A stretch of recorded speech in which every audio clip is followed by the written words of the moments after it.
చేరువచ్చిన మీ అందరికీ కూడా ముందుగా మన ప్రభు రక్షకుడనే యేసుక్రీస్తున్నాం బయట అందరికీ వందనాలు నేర్చుకుంటున్నాం. మంచిదండి.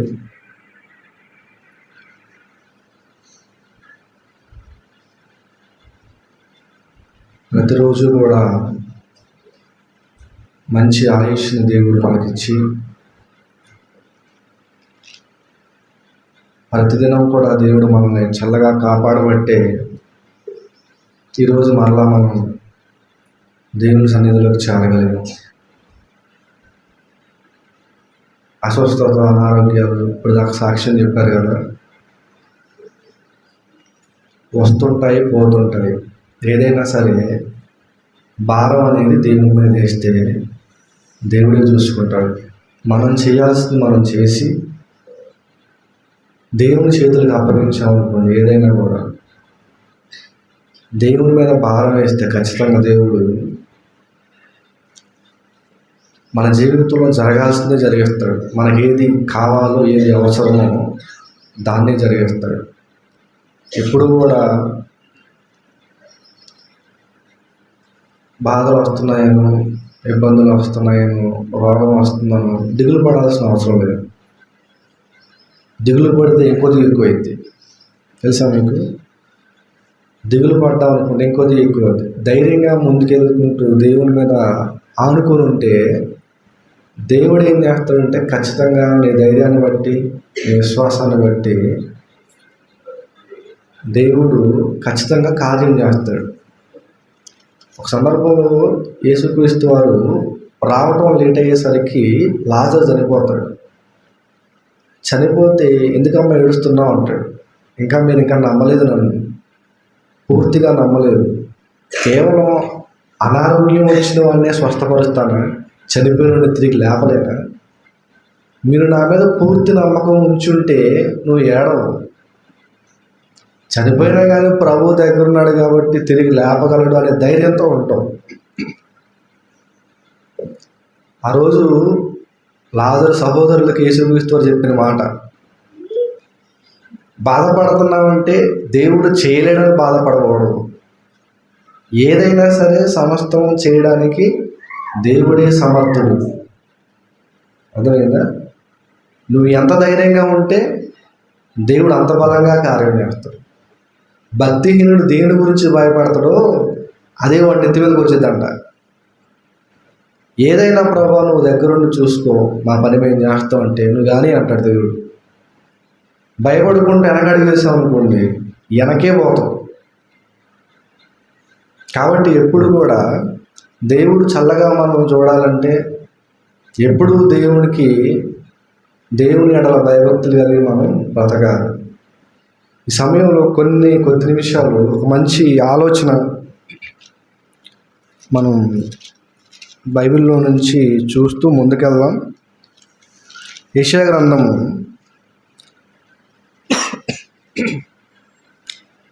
55వ అధ్యాయం. యెషయా గ్రంథము 55వ అధ్యాయము 2వ వచనం. ఆహారము కాని దాని కొరకు మీరేలా రోగలిచ్చెదరు అంటాను. ఈ 55వ అధ్యాయం 2వ వచనం ఉందా, దాని గురించి ఆలోచిద్దాం ఈరోజు. ఆ 2వ వచనంలో ప్రతి మాట గురించి ఆలోచించి మన ఇంటికి వెళ్ళిపోదాం. ఆహారము కాని దాని కొరకు మీరు ఎలా రోగలిచ్చెదరు? దేవుడు మనుషులంగా మనందరినీ కలగజేసిన తర్వాత వదిలేదు.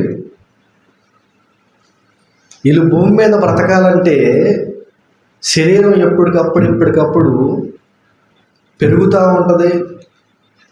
చిన్నప్పుడు పాలు తాగిన వాడు పెద్ద అయిన తర్వాత బలమైన ఆహారం తినాలి. ఎందుకంటే శరీరం అనేది ఎదుగుతూ ఉండాలి. చిన్నపిల్లవాడు ఎంత అన్నది తింటాడు? ఒక స్పూను, మహా అయితే ఇంత తింటాడు. పెద్దవాళ్ళు వాళ్ళ శరీర ఆకారాన్ని బట్టి వాళ్ళు తినే ఆహారం మారుద్ది. పిల్లోడు కనుక కొద్దిగా కారం ఎక్కువైంది అనుకో తినలేడు. పెద్దోడు కారం లేకపోతే సప్పకుండేది అంటాడు. పిల్లలకి సప్పగా పెట్టాలి, అప్పుడే వాళ్ళు తృప్తిగా తినగలుగుతారు. పెద్దోళ్ళకి బాగా మసాలాలు వేయాలి, కారం వేయాలి, ఉప్పు వేయాలి, మొత్తం వేయాలి, తినాలి, దెబ్బ పోవాలి. అంతేనా? బాగా ఉప్పు, కారం, మసాలా, పసుపు, కుంకుమ, ఉల్లిపాయలు మొత్తం బాగా పట్టించి తింటుంటే తలకెక్కాల మంట. అది వంట అంటే అంటాడు. చిన్నవాడికి మాత్రం ఏం చేయాలి? వాడికి ఏ కారం తగలకూడదు, ఉప్పు తగలకూడదు, పప్పు తగలకూడదు, ఏమి తగలకూడదు. చిన్ననాటి నుండి ఎదుగుతూ ఉన్నప్పటికీ శరీరం ఆకారం మారుతుంది, ఆకృతి మారుతుంది. దానికి తగ్గట్టే ఆహారం కూడా తీసుకోవాలి. పిల్లోడి కింద తింటుంది కాబట్టి కడుపు నిండిద్ది కదా అని పెద్దోడికి అదే పెట్టండి. పెద్దోడు ఎంత తింటున్నారు కదా అని చిన్నోడికి ఎంత పెట్టండి.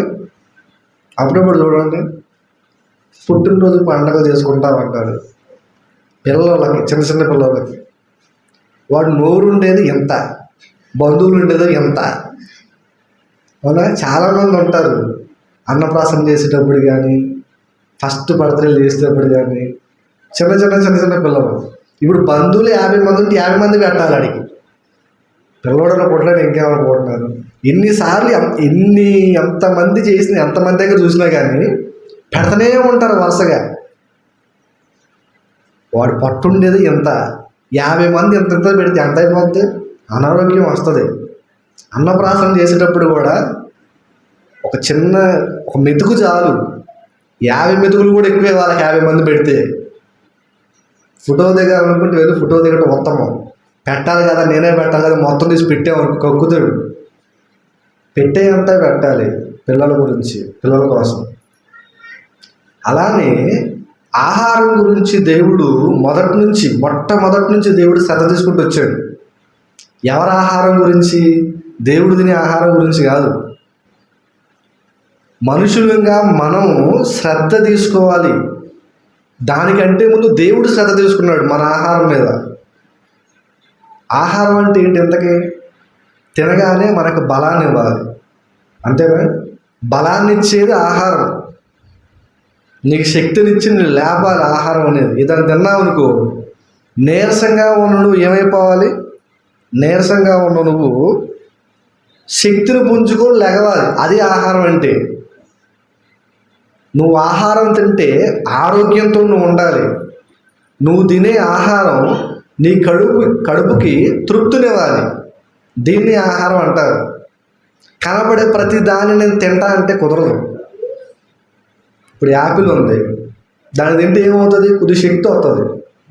బీట్రూట్, క్యారెట్, దానిమ్మ, కొన్ని ఫలాలు ఉంటాయి. ఇవన్నీ తినగా ఏమవుతుందంటే మంచి బలం, మంచి ఆరోగ్యం వస్తుంది. ఇవి చెట్లకు కాసే, ఇవన్నీ చెట్లకు కాసే అన్ని ఆహారాలు కాదు. యాపిల్ అనేది చెట్టుకు కాసిద్ది, ద్రాక్ష అనేది తీగకు కాసిద్ది, దానిమ్మ అనేది చెట్టుకు కాసిద్ది. ఇప్పుడు చెట్లకు కాసి అన్నీ తింటున్నాం కదా అని చెట్టుకు కాసే మొత్తం ఆహార పదార్థాలు కాదు. గన్నేరుకాయ ఉంది, అది కూడా చెట్టుకు కాసేది. చెట్టుకు కాసి అన్నీ తింటున్నాం కదా అని గన్నేరుకాయ కూడా తింటాను. తిని చూడండి, నువ్వు కాయ తినేసరికి నువ్వు వంటపడుతుంది. ఇక నేను కాళ్ళు పైకెత్తి తల కిందకేసి నానా ఇబ్బందులు పడి నువ్వు తాగింది తిన్నది మొత్తం కక్కియాలి. ఆహారం అన్ని ఆహార పదార్థం కాదు. దేవుడు కూడా ఆదికాండంలో ఒక మాట చెప్తాడు. మొదటి అధ్యాయము ఆదికాండం 1వ అధ్యాయంలో 29వ వచనం చూడండి. దేవుడు ఇదిగో భూమి మీదనున్న విత్తనములిచ్చు ప్రతి చెట్టును, విత్తనములిచ్చు వృక్ష ఫలములు గల ప్రతి వృక్షమును మీకు ఇచ్చి ఉన్నాను, అవి మీకు ఆహారమగును. ఏమంటున్నాడు దేవుడు? విత్తనములు ఇచ్చే ప్రతి చెట్టు, ఫలాలు, పచ్చని కూర మొక్కలు, ఇవన్నీ కూడా నేను మీకు ఇస్తున్నాను. దేవుడు ఎలా ఆలోచించాడు తెలుసా? ఈ శరీరం అనేది మట్టిలో నుంచి వచ్చింది. ఇప్పుడు మీకు అనారోగ్యం వచ్చిందనుకోండి, ఒక విషయం చెప్తున్నానండి మీకు. అనారోగ్యం వచ్చి డాక్టర్ దగ్గరికి వెళ్ళామనుకోండి, డాక్టర్ ఏం చేస్తాడు? పరీక్షిస్తాడు. తర్వాత ఏం చేస్తాడు? మెడిసిన్ రాస్తాడు. గుర్తుపెట్టుకోండి, డాక్టర్ రాసే మెడిసిన్ అనేది ఇంజెక్షన్ అయినా టాబ్లెట్ అయినా ఏదైనా కూడా భూమిలో నుంచి వచ్చిందే. తెలుసా మీకు ఆ విషయం? ఏదైనా కూడా భూమిలో నుంచి వచ్చిందే. టాబ్లెట్లు కొన్ని రకాల మొక్కల నుంచి తీసుకున్నది టాబ్లెట్ అనేది. ఏ పదార్థమైనా కూడా, నీ బాడీలోకి వెళ్ళే ఏ పదార్థమైనా కూడా జాగ్రత్తగా ఉండండి. మీరు తినే ఏ పదార్థమైనా కూడా భూమిలో నుంచి వచ్చిందే. భూమిలో నుంచి అంటే డైరెక్ట్ భూమిలోంచి రావడం కాదు. భూమిలో ఉన్న పదార్థాలని, భూమిలో ఉన్న మొక్కల్ని, వాటిని తీసుకొని మార్చుతారు. అలా మార్చే అనారోగ్యంగా ఉన్నా, నీకు బాగోపోయినా, నీకు జ్వరం తగిలినా, డాక్టర్ నీకు భూమిలోంచి వచ్చిన వాటిని తీసుకొని నీకు వైద్యం చేస్తాడు. అదేంటండి భూమిలోంచి రావడం ఏంది? ఇంజక్షన్ కదా, అందులో సిరప్ ఉంటుంది కదా, లిక్విడ్ ఉంటుంది కదా, అది భూమిలో ఏదైతే చెప్పడం తవ్వుకొని తీసుకుంటాం అంటే కాదు. మొక్కల నుంచి తీసుకున్న రసాయనాలని, మొక్కల నుంచి వచ్చిన పదార్థాలని ఒక టాబ్లెట్ గాను లేకపోతే ఒక మెడిసిన్ గాను తయారు చేసి నీ బాడీలోకి పంపిస్తాడు. నీ బాడీలో, నీ శరీరంలో ఏది బాగోపోయినా నేను కాపాడేది ఏంటో తెలుసా? భూమిలో నుంచి వచ్చిన ఒక పదార్థం. అంతేనా మీకు? అలానే ఇప్పుడు మీరు ఆహారం తింటున్నారు కదా, అన్నం తింటున్నారు కదా, ఈ అన్నం కూడా భూమిలోంచి వచ్చిందే. మీరు ఏం తిన్నా కూడా ఇవన్నీ భూమిలోంచి రావాల్సినవి. భూమిలోంచి పంటలుగా రావాలి, పంటలను మార్చుకోవాలి, ఆహార పదార్థంగా చేసుకుని తినాలి. ఎక్కడ నుండి అంటే అన్ని భూమిలోంచి రావాల్సినవే. అంతెందుకు, మీకు జ్వరం తగిలిందనుకోండి, డాక్టర్ ఇంజక్షన్ చేస్తాడా? ఇంజక్షన్ చేసే సిరంజి కూడా భూమిలోంచి రావాల్సిందే. తెలుసా? అది కూడా భూమిలోంచి రావాల్సిందే. ప్రతిదీ కూడా దేవుడు భూమికి లింక్ చేశాడు. అంటే మనిషిగా నువ్వు నేను భూమి మీద పుట్టక ముందే దేవుడు ఏం చేశాడు తెలుసా? ఇగో నా పిల్లలకు అనారోగ్యం వచ్చినప్పుడు నా పిల్లలకు కావాల్సిన ప్రతి అవసరాన్ని భూమిలో ఉంచాలి. దేవుడు కనుక భూమిలో ఉంచకపోతే జ్వరం వచ్చుడు వచ్చినట్టే పోతాడు, జలుబు వచ్చుడు వచ్చినట్టే పోతాడు, దగ్గు వచ్చుడు వచ్చినట్టే పోతాడు.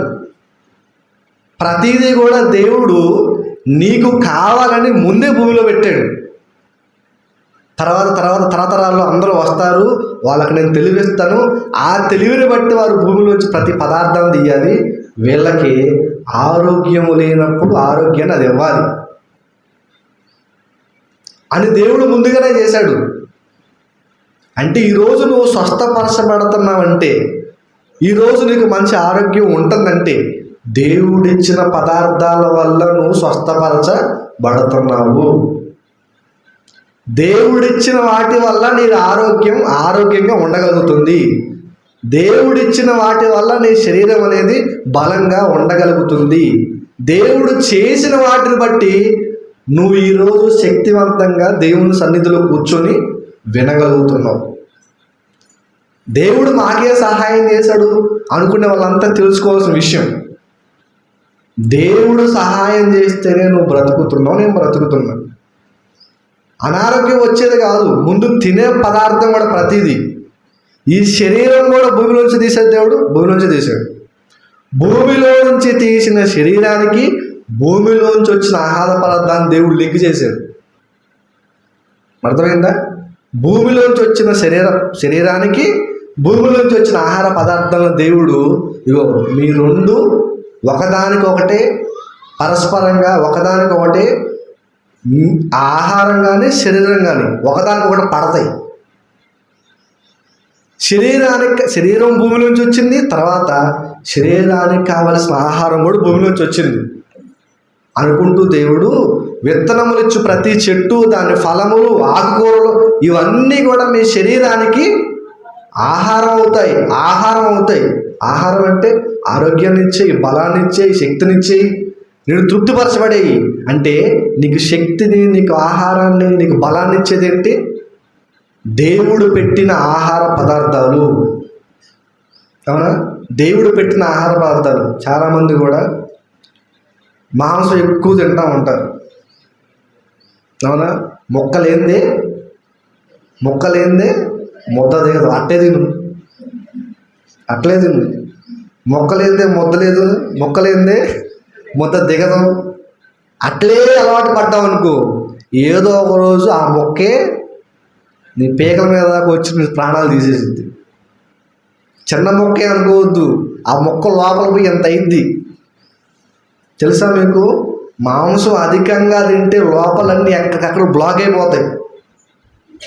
అధికంగా మాంసం తినటం వల్ల క్యాన్సర్ వస్తుంది తెలుసా మీకు ఆ విషయం? అధికంగా మాంసం తినటం వల్ల గుండెపోటు వస్తుంది, రక్తపోటు వస్తుంది. శాకధాన్యాలు మనం విన్నాం. షడ్రకు, మేషకు, అబేద్నెగో, దానియేలు 3 సంవత్సరాలు రాజు ఏమన్నాడు? వాళ్ళకి రాజు తినే భోజనం, రాజు తాగే పానీయం పోయేయండి అన్నాడు. 10 రోజులు పరీక్షించు దానియేలు అన్నాడు. అధిపతి 10 రోజులు పరీక్షించు, శాకధాన్యాలు మాకు పెట్టు. వాళ్ళ మొహం కంటే వీళ్ళ మొహం, ఈ 10 రోజులు మాంసం తినేవాళ్ళు, రాజభోజనం తినేవాళ్ళు, వీళ్ళ మొహాల కంటే శాకధాన్యాలు తినే షడ్రకు, మేషకు, అబేద్నెగో, దానియేలు మొహాలు ఎలా ఉన్నాయంట? చదువుతారు ఒకసారి ఆ మాట. దానియేలు గ్రంథంలో మొదటి అధ్యాయంలో వాళ్ళ మొహాల కంటే వీళ్ళ మొహాలు ఎలా ఉన్నాయి తెలుసా? 15వ వచనం. మొదటి అధ్యాయం 15వ వచనం. 10 దినములైన పిమ్మట, ఈ 10 దినాలు వీళ్ళేమో ఏం తిన్నారు? మాంసం తిన్నారు, బాగా ద్రాక్షరసం తాగారు, బాగా రాజభోజనం చేశారు. ఈ 10 రోజులు వీళ్ళేమో శాకధాన్యాలు అంటే శాకాహారమైన ఆహారం తీసుకున్నారు. తీసుకున్న తర్వాత 10 రోజులు అయింది. ఈ 10 రోజుల తర్వాత పరీక్షిస్తున్నాడు అధిపతి వచ్చి. వారి ముఖములు రాజభోజనం భుజించు బాలురందరి ముఖముల కంటే సౌందర్యముగాను ఎలా ఉన్నాయంట? సౌందర్యంగా కలగా. దేవుడు సౌందర్య రహస్యం చెబుతున్నాడు మీ అందరికీ. ఏ రహస్యం? సౌందర్య రహస్యం. శాకధాన్యాలు తిన్నవారి మొహాలు, శాకాహారం తిన్నవారి మొహాలు ఎలా ఉన్నాయంట? సౌందర్యంగా ఉన్నాయి. తర్వాత కళగా ఉన్నాయి. కొంతమంది చూడండి, ఎంత నల్లగా ఉన్నా కానీ మొహంలో కళ ఉంటుంది. అవునా? నలుపే అనుకుంటాం కానీ వాళ్ళ మొహం అంత కళ, తెల్లగా ఉన్నది కూడా ఉండదు. కొంతమంది తెల్లగా ఉన్నా కానీ మొహంలో కళ ఉంటుంది. దేవుడు చెబుతున్నాడు, శాకాహారం తిన్న వాళ్ళ మొహాలంట సౌందర్యంగా ఉన్నాయి. ఇందులో ఆలోచించాల్సింది ఒకటి ఉంది. ఏంటో తెలుసా? మొహాలు సౌందర్యంగా కలగా ఉన్నాయంటే లోపల ఆరోగ్యం ఉన్నదని, మంచి ఆరోగ్యం ఉందని. ఆరోగ్యవంతుడు ఎలా ఉంటాడు? పుష్టిగా ఉంటాడు, మొహం నిగనిగలాడుతూ ఉంటుంది. లోపల బలహీనత ఉన్నవాడు, లోపల అనారోగ్యం ఉన్నవాడు ఎలా ఉంటుంది మొహం? తేడా తెలిసిపోద్ది అంటనే. మొన్నాడు భోజనం చేస్తున్నాం, ఎవరు వచ్చారు మరి మొత్తానికి, అయ్యగారంటే మొహం మొత్తం పేకపోయింది అన్నారు. పేకపోయింది. ఎందుకని? లోపల ఆరోగ్యం సరిగ్గా లేదు. అదే ఆరోగ్యంగా ఉన్నాడు అనుకోండి, ఆదివారం తలస్నానం చేస్తే మొహం కాదు ఉబ్బుగా మంచిగా కనపడుతుంది. ఆరోగ్యం లేకపోతే నీరసంగా, అది మొహంలోనే కనపడుతుంది. మొహాన్ని చూసి చెప్పేయచ్చు ఆరోగ్యంగా ఉన్నాడా లేడా అని. ఆరోగ్యంగా ఉంటే ఒకలా ఉంటుంది, అనారోగ్యం లోపల ఉంటే ఒకలా ఉంటుంది. వీళ్ళు సౌందర్యంగా కళగా ఉన్నారంటే, కళ ఉందంట వాళ్ళ మొహంలో. ఏం తిన్నారు? 3 పూటల బిర్రుగా మనం అన్నట్టు మొక్కలేందే ముద్ద దిగదు అనట్లేదు వాళ్ళు. ఏమన్నా తెలుసా? శాకాహారాన్ని మాకు పెట్టండి. ఆ శాకాహారం తిన్న వాళ్ళ మొహాలు సౌందర్యంగా కళగా ఉన్నాయంట. మీరు సౌందర్యంగా కళగా ఉండాలనుకుంటున్నారా? ఉండాలనుకుంటే ఎక్కువగా శాకాహారాన్ని తినండి. మాంసం తినొద్దని చెప్పట్లా, ఎప్పుడో ఒకసారి తినండి. అంతేగా దొరికింది కదా అని ఊరిగా అదే తింటున్నారు అనుకో, మొహం కాస్త ఎండిపోద్ది. లోపల అవయవాలు కాస్త సన్నగా ఉండేవాల్సిన అవయవాలు కాస్త ఉబ్బుతాయి ఇట్లా అడ్డంగా. లోపలంతా ఫ్రీగా రక్త ప్రసరణ జరగాల్సిన అవయవాలు అన్నీ కూడా ఏమవుతుందో తెలుసా, మొత్తం అడ్డుకుంటుంది. రక్తం అటు ఇటు పోకుండా ఆపేస్తుంది. ఈ శాఖధాన్యాలు శాకాహారం తిన్న వీళ్ళ మొహాలు సౌందర్యంగా కలగా ఉన్నాయి. దేవుడిచ్చిన పదార్థాలను ఎటువంటి కల్తీ చేయకుండా తిన్నారు వీళ్ళు. చికెన్ ఉంటుంది చూడండి, దాన్ని బాగా నూనెలో వేయించి వేయించి వేయించి దానికి ఆ పసుపను ఉప్పను కారం మొత్తం బాగా పోసి చూడటానికి బాగానే ఉంటుంది. దాన్ని బాగా అదో ఇదో చేసి నూనెలో బాగా మరిగించి తిన్నాం అనుకో, అదే పనిగా తింటున్నాం అనుకో, ఏమవుతుందో తెలుసా, ఆరోగ్యం దెబ్బకు పోతాయి. నీ కొరకు దేవుడు ముందే ఆహార పదార్థాలను భూమిలో పెట్టాడు. ఆయన తినడం కోసం కాదు, నువ్వు తినడం కోసం, నువ్వు ఆరోగ్యంగా ఉండటం కోసం. దేవుడిచ్చిన ఆహార పదార్థాలని ఎలా ఇచ్చినా అలా జాగ్రత్తగా తినాలి. ఎక్కువ యాడ్ చేసావు అనుకో, మసాలాలు, వెల్లిపాయలు, ఉల్లిపాయలు, అల్లం, కారం ఎక్కువ యాడ్ చేసావు అనుకో, ఏమైనా తెలుసా, గుండెకి దెబ్బ. ఈ శాకాహారం తింటే అంట క్యాన్సర్ రాకుండా ఉండటానికి దోహదపడిద్దంట. బీపీ ఎక్కువగా వస్తుంటే కారణం ఏంటో తెలుసా, వేయబడితే తింటున్నాం. ఎప్పుడు కూడా శాకాహారమైన ఫుడ్ తీసుకుంటే, ఆహారం తీసుకుంటే బీపీ కంట్రోల్లో ఉంటుందంట. అదేవిధంగా కాళ్ళల్లో చేతులు ఎముకలు ఉంటాయి కదా, మాంసం ఎక్కువ తినేవాడి ఎముకలు మాంసం తిననివాడి ఎముకలు చాలా తేడా ఉంటాయంట. ఎవరిది ఆరోగ్యకరంగా ఉంటాయంటే శాకాహారం తినే వాళ్ళది ఆరోగ్యకరంగా ఉంటాయి. నువ్వు ఎక్కువ మాంసం తినడానికి ఎక్కడికైనా పట్టేస్తాయి, ఫ్రీగా అటు ఇటు మూవ్ అవ్వాలి కాళ్ళు చేతులు. ఎక్కువ తినడానికి ఎక్కడెక్కడ స్టక్ అయిపోతాయి అంతే. ఇక నడవదో కలదో కొన్ని రోజులు పోయిన తర్వాత చెప్పులు అరిగిపోయినాయి అంటావు. ఇక ఏ చెప్పులు, మోగాల చెప్పులు. నడవలేకపోతుందంటే మంచి ఆహారం తీసుకోవట్లా. దేవుడు పెట్టింది మాత్రం నీ శరీరాన్ని కాపాడుకోవడానికి మంచి ఆహారాన్ని దేవుడు పెట్టాడు. అవునా, మంచి ఆహారాన్ని దేవుడు పెట్టాడు. ఆహారం గురించి దేవుడు చాలా జాగ్రత్త తీసుకున్నాడు. మనం తీసుకోం, ఏదో ఒకటి వేసేద్దాం లోపల ఆకలేస్తున్నాం అనుకుంటాం. కానీ దేవుడు అలా కాదు. నా పిల్లలైన ప్రతి ఒక్కరూ ఆరోగ్యకరంగా ఉండాలి, ఆరోగ్యం ఉండాలి, వాళ్ళల్లో బలహీనత ఉండకూడదు. నేను చేసిన పిల్లలు ఎప్పటికప్పుడు ఆరోగ్యవంతులుగా, బలవంతులుగా, సౌందర్యం లేకపోయింది కలగైనా ఉండాలి. మొహం కలగైనా ఉండి ఎప్పటికప్పుడు చూడండి. తండ్రి ఎదుట పిల్లలు ఎప్పుడు కూడా బలంగా పుష్టిగా ఉంటే తండ్రి సంతోషపడతాడు. ఎప్పుడు డేలా కొంతమంది పిల్లలు చూడండి, చిన్నపిల్లలు ఎప్పుడు చూసినా మొహం మార్చుకొని ఎవరితో మాట్లాడకుండా సైలెంట్గా ఉంటారు, ఏదో కోల్పోయిన వాళ్ళ చిన్నపిల్లలు. కొంతమంది పిల్లలు చూడండి ఎప్పుడు యాక్టివ్గా ఆడుకుంటూనే ఉంటారు. యాక్టివ్గా ఆడుకునే వాళ్ళని తల్లిదండ్రులు చూస్తుంటే పిల్లడు మంచిగా ఆడుకుంటున్నాడు, ఆయన చూసి మనం సంతోషపడతా ఉంటాం. నిద్ర మొహం వేసుకుని మబ్బుగాల్లా ఉన్నారనుకో, ఇది ఏందట్లా మబ్బుగాల్లా ఉన్నాడు, ఆరోగ్యంగా లేదా, ఏమైనా ఇబ్బంది, ఏమైనా ప్రాబ్లం అని డాక్టర్ దగ్గర తీసుకుపోతాం. దేవుడు కూడా అంతే. నువ్వు ఆరోగ్యంగా, సౌందర్యంగా, కలగా ఉండటం దేవునికి ఇష్టం. అందుకని మంచి మంచి పదార్థాలు భూమిలో పెట్టాడు. ఒకానొక సందర్భంలో దేవుడు ఆహారం మీద తీసుకున్న జాగ్రత్త చెప్తున్నాం మీకు. ఒకానొక సందర్భంలో ఏసేపు ఉన్న కాలంలో కరువు రాబోతుంది. ఐగుప్తులు ఏసేపు వెళ్తాడు కదా, వెళ్ళిన తర్వాత ఐగుప్తు దేశం అంతటికి కూడా గొప్ప కరువు రాబోతుంది. ఏం రాబోతుంది? కరువు. ఫరో పడుకుంటాడు, నిద్రపోతాడు. ఫరో కలలో దేవుడు ఒక సందర్భాన్ని చూపిస్తాడు. ఏంటంటే ఆ సందర్భం, ఒక ఏరు ఉంటుంది, ఇక మనలాంటి ఏరే ఒకటే, పక్కన జమ్మి చెట్లు ఉంటాయి. ఈ ఏట్లో నుంచి 7 ఎద్దులు వస్తాయి బయటికి. ఎద్దులేనా? ఒకసారి సందర్భం చూడండి. ఆవులు, రైట్, ఆవులు. 7 ఆవులు ఆ ఏటిలో నుంచి బయటకు వస్తాయి అన్నమాట. ఏటిలో నుంచి అక్కడ ఉన్న ఒక ఏటిలో కళ్ళలో కనిపిస్తుంది, మన ఏరు కాదు. ఫరో కలలో కనిపిస్తున్న దర్శనం చెబుతున్నా మీకు.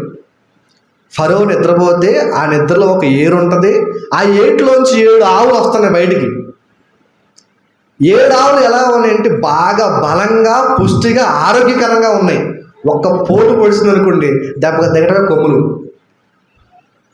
అంత బలంగా, పుష్టిగా ఉన్నాయి 7 ఆవులు. అవి వచ్చి జమ్మి తోటలో మేస్తా ఉన్నాయి. ఇప్పుడు ఇంకొక 7 ఆవులు వస్తున్నాయి. ఈ ఎలా ఉన్నాయి తెలుసా? వికారంగా చిక్కిపోయి ఉన్నాయి. ఎంతగా చిక్కిపోయాయి అంటే ఐగుప్తు దేశంలో ఎప్పుడు కూడా ఫరో అలాంటి ఆవులు చూడలేదు. అంత బలహీనంగా, అంత చిక్కిపోయి ఉన్నాయి. దేవుడు చూపెట్టిన దర్శనం ఏంటో తెలుసా? అక్కడ ఈ చిక్కిపోయిన ఈ ఆవులంట బలంగా ఉన్న ఆవుల్ని మింగేశాయంట. అర్థమైందా మీకు? చిక్కిపోయిన ఈ ఆవులు బలంగా, పుష్టిగా, ఆరోగ్యంగా ఉన్న ఆ 7 ఆవుల్ని మింగేశాయంట. ఇవన్నీ ఇంకొక కాలం వచ్చింది. అది అయిపోయి దిగ్గులేసాడు. ఇదేంటి విచిత్రంగా ఉంది, ఎక్కడైనా బలమైన ఆవు కదా, బలహీనమైన ఆవు మీద పడి దాన్ని ఏమైనా చేయాలి, కానీ బలహీనమైంది ఏంది, బలమైన దాన్ని నాశనం చేసేసింది అని పిత్రపై లేచి చూశాడు. ఇది కళ అనుకున్నాడు. సరే అని మళ్ళీ పడుకున్నాడు. జాగ్రత్తగానండి. సరే అని మళ్ళీ పడుకున్నాడు. మళ్ళీ పడుకుంటే ఈసారి మళ్ళీ ఇంకొక దర్శనం కనపడుతుంది కల్లో. ఈసారి వెన్నులు, మంచి 7 వెన్నులు దండు పుట్టాయి.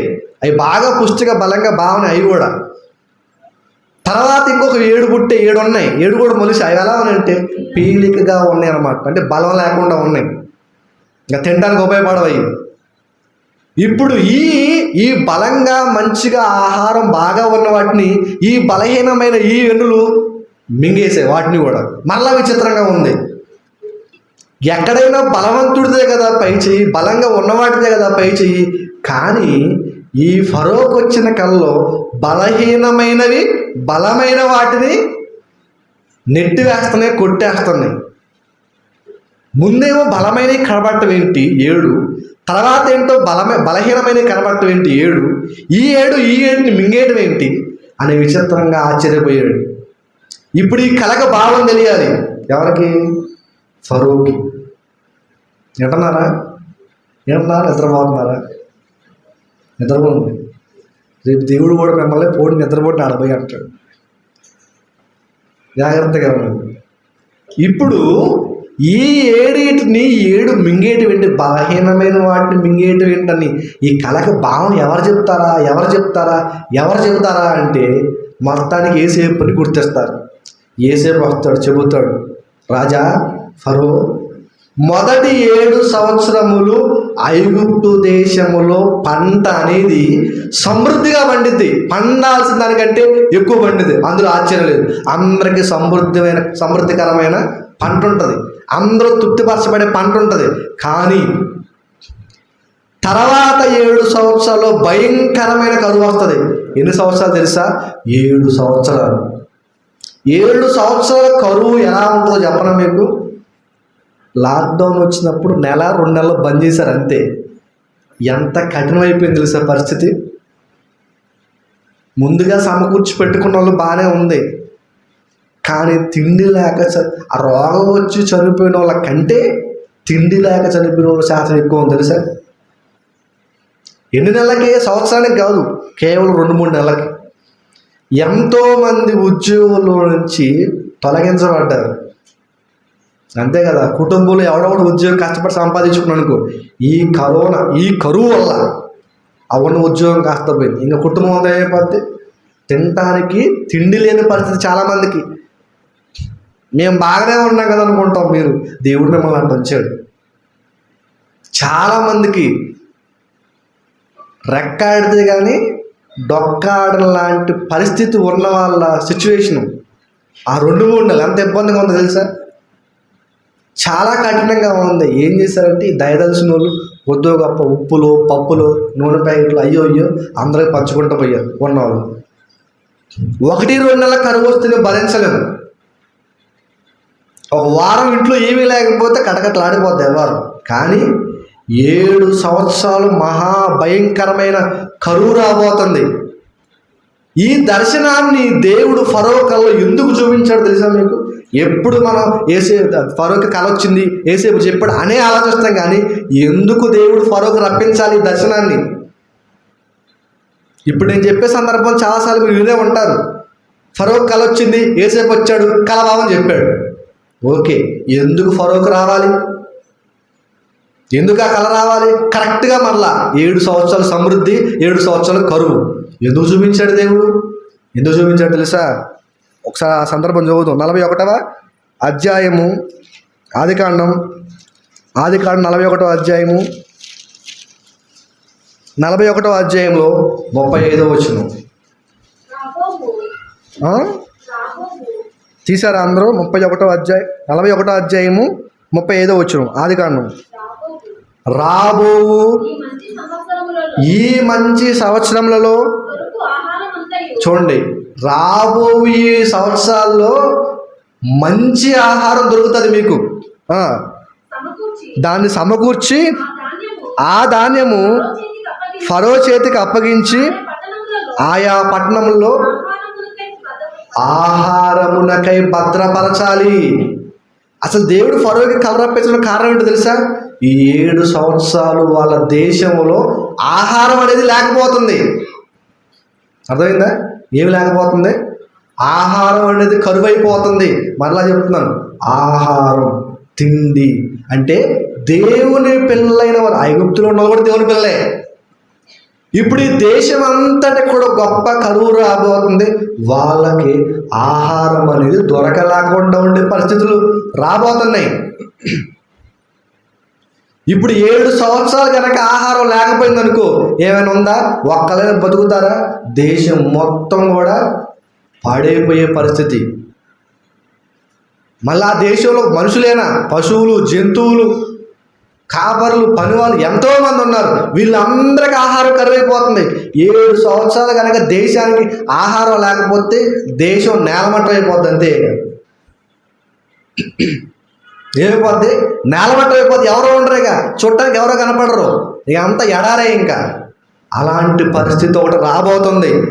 ఇప్పుడు ఈ పరిస్థితి నుంచి కాపాడాలంటే ముందు ఫరో ఈ ప్రజలందరికీ కూడా ఆహారం కావాలి. ప్రజలందరికీ ఆహారం ఇవ్వటానికి దేవుడు ఏం చేశాడు తెలుసా?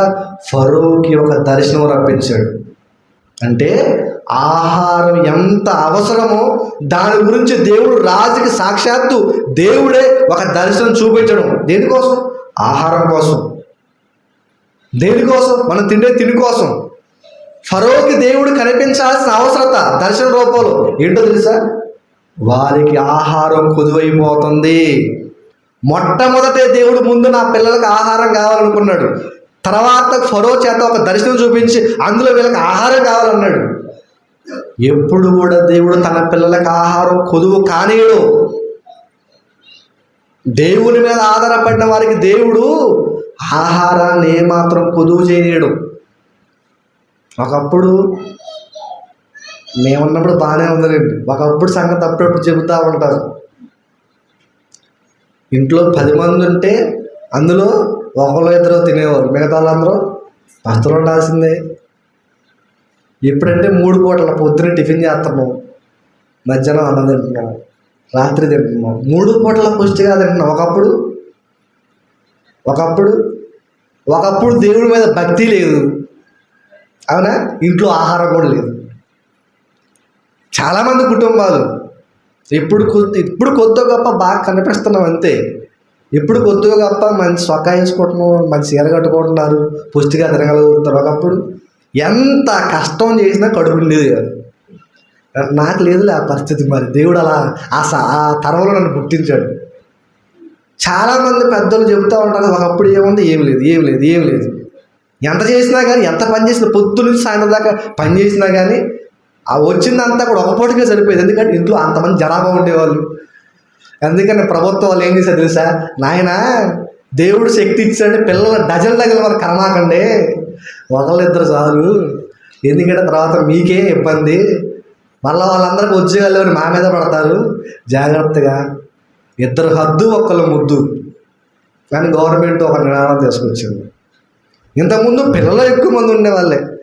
మా తాత వాళ్ళు ఎంతమంది? 4 ఇళ్ళు 4 వాళ్ళ, మొత్తానికి వాళ్ళు ఒక డజన్ మంది. అప్పట్లో అందరూ అంతే. దేవుడు శక్తి ఇచ్చాడు, కటమే పిల్లగాలను కనుక్కోవడం పోవడమే. ఆలోచన ఉండేది కాదు కదా. పరిస్థితి కూడా అంతే ఉండదు. ఎక్కువ మంది ఉండేవాళ్ళు, చేసేవాళ్ళు ఒకళ్ళు ఇద్దరు. ఇప్పుడు వీళ్ళందరిని పోషించుకుంటూ రావాలంటే ఎక్కడ చేసి రావాలి, ఏమి పెట్టాలి? ఆహారం లేక విలవిల్లాడిపోయారు ఒకనాడు సందర్భం. ఇప్పుడు కనుక మన అందరం కొద్ది గొప్ప దేవుడు నమ్ముకున్నాం, దేవుడు తెలివితేటలు ఇచ్చాడు, దేవుడు మంచి ఆలోచన శక్తిని ఇచ్చాడు, అన్నీ బట్టి కొద్ది గొప్ప తింటున్నాం, బతుకుతున్నాం. కారణం దేవుడే. దేవుని జ్ఞానం ఉన్నవాడు అన్ని సమృద్ధిగా కొని తెచ్చిపెట్టుకుంటాడు. దేవుడు ఆలోచన ఇస్తాడు. సాక్ష్యం ఫరోనే. ఒకవేళ దేవుడు కనుక ఫరోకు దర్శనంలో కనబడపోతే ఫరో ఏమైపోతాడు? ఆయన రాజ్యం అయిపోతే మొత్తం కూడా కరువులో పడి కొట్టుకొని కన్నకలాడి పోయేవాళ్ళు అందరూ. 7 రోజులు కనుక అన్నం నీళ్ళు లేకుండా పోతాం. అలాంటిది 7 సంవత్సరాలు దేవుని దయ వలన ఆ కరువు రాకుండా వచ్చినా కూడా ఆ కరువు బారి నుంచి తప్పించుకున్నారు. దేవుడు మొత్తానికి అందరికీ ఆహారం కొదువు లేకుండా చూశాడు. ఏం కొదువు లేకుండా చూశాడు? ఆహారం కొదువు లేకుండా. నిన్ను పుట్టించిన దేవుడికి నీకు ఆహారం ఏం కావాలో ఎప్పుడు కావాలో తెలుసు. నువ్వు నమ్మకం ఉంచితే చాలు, దేవుడు సమృద్ధిగా ఇస్తాడు. ఎట్లా అని దానికోసమే ఆలోచించావు అనుకో, రేపటి గురించి నువ్వు చింతించమాకు. నువ్వు దేవుడి గురించి ఆలోచించు, దేవుడి మీద ఆధారపడి ఖచ్చితంగా దేవుడికి ఇస్తాడు. దేవుడు చెప్పినట్టు నువ్వు జీవిస్తే నీకు దేవుడు సమస్తాన్ని ఇస్తాడని చెప్పడంలో సందేహం లేదు. మొత్తానికి దేవుడు ఫరో ద్వారా ఆ కరువు నుంచి దేశాన్ని మొత్తం కాపాడాడు. ఆహారము కొరకు దేవుడు ఫరోకి కనిపించి చెప్పాడు, నాయన ఆహారం లేకుండా పోతుంది కాబట్టి జాగ్రత్తగా దాచుకో, భద్రపరచుకో అని ముందుగా హెచ్చరించాడు. అంటే దేవుడు మన అందరి పట్ల కూడా ఆహార విషయంలో నీ పట్ల నువ్వు శ్రద్ధ తీసుకోవడం కాదు, దేవుడు శ్రద్ధ తీసుకుంటున్నాడు. అర్థమైందా మీకు? దేవుడు శ్రద్ధ తీసుకుంటున్నాడు. అంటే నీ దేహము చాలా జాగ్రత్తగా ఉండాలి. ఎందుకంటే కష్టపడి దేవుడు తయారు చేశాడు, కష్టపడి దేవుడు చేశాడు కాబట్టి నీ దేహాన్ని ఆయన సరిగ్గా ఉంచే ప్రతి పదార్థాన్ని, ప్రతి మెడిసిన్ చూడండి. రోగం రాగానే మెడిసిన్ వేసుకుంటున్నారు, తగ్గిపోతుంది. ఒకవేళ తగ్గిపోతే మనకున్న ధైర్యం ఏంటంటే ఏందన్నా ఏం కాదు, చేతిలో డబ్బులు ఉంటాయి, డాక్టర్ ఉన్నాడు, మెడిసిన్ వేసుకుంటాం, ఇంజక్షన్ పడుతుంది, మొత్తం రేపు పొద్దున కల్లా మొత్తం దర్జాగా తిరగచ్చు, మళ్ళీ కాళ్ళు ఎగరేసుకుంటూ వెళ్ళిపోవచ్చు మొత్తం అనుకుంటాం. ఒకసారి ఊహించుకోండి, నీ దగ్గర డబ్బులు ఉన్నాయి, నీ ఒంట్లో రోగం ఉంది, డాక్టర్ కూడా ఉన్నాడు, మందులు కూడా ఉన్నాయి, కానీ నువ్వు వేసుకుంటున్న మందు కానీ నీ రోగానికి పని చేయకపోతే నీ పరిస్థితి ఏమిటి? అర్థమైందా? మీకు అర్థమవుతుందా? దేవుడు ఎంత గొప్పగా నీ గురించి నా గురించి ఆలోచిస్తున్నాడు అర్థం కావాలి. దేవుడు నీ శరీరం గురించి ఎంత గొప్పగా జాగ్రత్త తీసుకుంటున్నాడో అర్థం కావాలి మనకి. ఇదిగో ఆహారాన్ని సమృద్ధిగా ఇవ్వాలి, ఏ కొదువు లేకుండా చూడాలని దేవుడు సమస్తాన్ని నీ కంటి ముందు పెట్టాడు. ఇప్పుడు రండి యెషయా గ్రంథం 55వ అధ్యాయానికి. యెషయా గ్రంథము అందరూ దిగండి. ఆహారం గురించి దేవుడు ఎంత శ్రద్ధ తీసుకుంటున్నాడు కదా. యెషయా గ్రంథం 55వ అధ్యాయము 2వ వచనం ఇప్పుడు చదవండి. ఆహారము కాని దాని కొరకు మీరెలా రోకలు ఇస్తున్నారు? రోకలు అంటే డబ్బులు అనుకోవచ్చు. దేవుడు ఆహారం కొరకు, నీ శరీరం కొరకు, నీ ఆరోగ్యం కొరకు దేవుడే ఇంత బాగా ఆలోచిస్తుంటే నువ్వేం చేస్తున్నావు? ఆహారము కాని దాని కొరకు డబ్బులు ఇచ్చి కొనుక్కుంటున్నావంట. ఆహారం కానిదేంటి? ఇందా చెప్పాను, ఆహారం అంటే నీకు బలాన్ని ఇవ్వాలి, తృప్తినివ్వాలి, నీకు శక్తినివ్వాలి, నిన్ను ఆరోగ్యంగా ఉంచాలి. ఆహారం అంటే అది. ఆహారం దాన్ని ఇప్పుడు మనం ఏం చేస్తాం? అందరూ బియ్యం కొనుక్కుంటారు, కూరగాయలు కొనుక్కుంటారు, ఇది ఆహారం, దీన్ని కొనుక్కోవచ్చు, రైట్, బాగా ఉంది. కానీ దేవుడు ఏమన్నాడు తెలుసా? ఆహారము కాని దాని కొరకు మీరు అందరూ డబ్బులు ఇచ్చి కొనుక్కుంటారంట. ఏంటది? ఆహారము కాని దాని కొరకు మీరు డబ్బులు వెచ్చిస్తున్నారు. ఏంటో తెలుసా? అది ఆరోగ్యాన్ని పాడు చేసేవి. ఆరోగ్యాన్ని పాడు చేసేవి ఏం కొనుక్కుంటాం? అబ్బా మేము అనుకుంటున్నారా? మండు టెండలో ఒక షెడ్డు లేదు, ఒక నీడ లేదు, ఏమీ లేదు. షాప్ ఒకటి ఉంది, ఆ షాప్ ముందు 4-5 వరుసలు చాలా పడుకున్నాయి అన్నమాట. పోతుంటే చూస్తే ఎండ, మామూలు ఎండ కదా అసలు. విపరీతమైన ఎండ, బండి మీద పోతుంది, మొత్తం మొహం కాలు చేతులు మొత్తం కాలుతున్నాయి. ఆ ఎండలో ఉండి ఒక షాప్ ముందు ఒక 2-3 లైన్లలో జనాలు మంచి కిక్కిరిసిపోతున్నారు. ఏంటబ్బా, ఏమన్నా అక్కడ మజ్జిగ ఏమైనా మంచుతున్నారా, లేకపోతే నీళ్ళు ఏమైనా మంచుతున్నారా, లేకపోతే ఆహారాన్ని పెడుతున్నారా అనుకుంటున్నా. తర్వాత పైన బోర్డు చూసా, ఏముంది తెలుసా, ఎక్కడ చల్లని బీరు బ్రాంతి విస్కీ అమ్మబడును అని. మందు కోసం ఏం చేస్తున్నా తెలుసా, ఎంత ఎండైనా లెక్క చేయట్లేదు.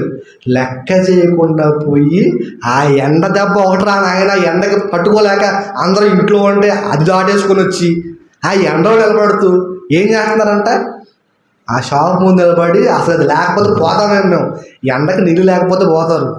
వీళ్ళు ఎలా అలవాటు పడ్డారు తెలుసా,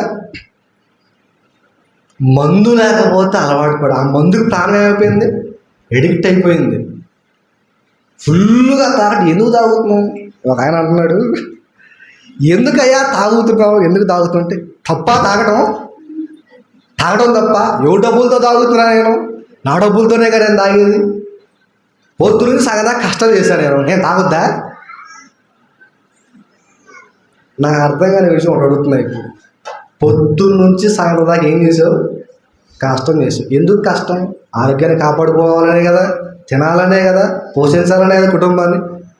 పొద్దున్న నుంచి సాయంత్రం దాకా కష్టపడి ఆ కష్టాన్నంతటికి ఆరోగ్యం కోసం పెట్టకుండా అనారోగ్యం కోసం తగలబెట్టడం వల్ల నీ కష్టం వల్ల నీకు వచ్చే ప్రయోజనం ఏంటి? నేను అడిగిన మాట మీకు అర్థమైందా? ఏముంది, పొద్దు నుంచి సాయంత్రం దాకా కష్టపడి కొద్దిగా తాగితే ఏమైంది? తాగడం కోసం కష్టపడటం, ఇక పని చేయడం ఏం చెప్పు? ఆరోగ్యాన్ని ఇస్తుంది ఏమన్నా? ఇక కొద్దిగే కదా నువ్వు అనుకుంటావు. కొద్దిగితో ఆగదది, అలవాటు అవుద్ది.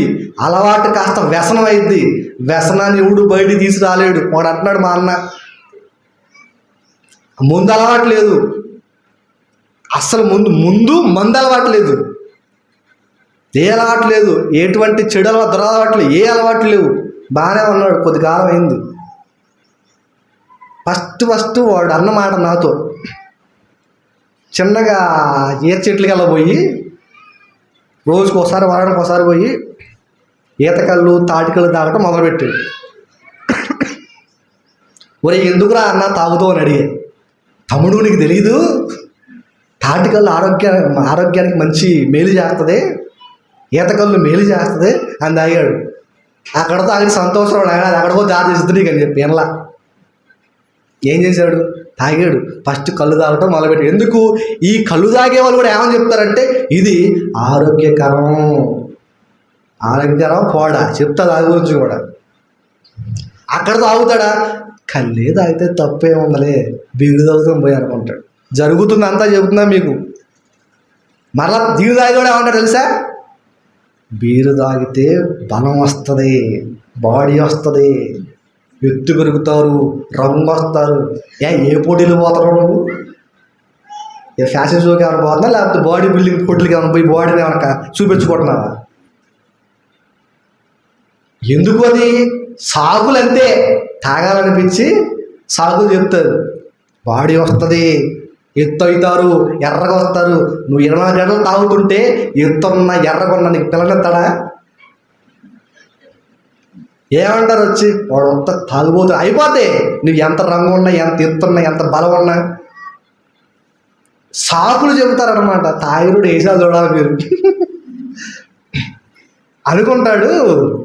నేను తాగే అన్న విషయం ఎవడికి తెలియకూడదు. తెలుసా? అసలు ఎంత విచిత్రంగా, అసలు పెద్ద గొప్ప నటులు కూడా పనిచేయరు ఆ టైంలో, అంత బాగా నటిస్తారు.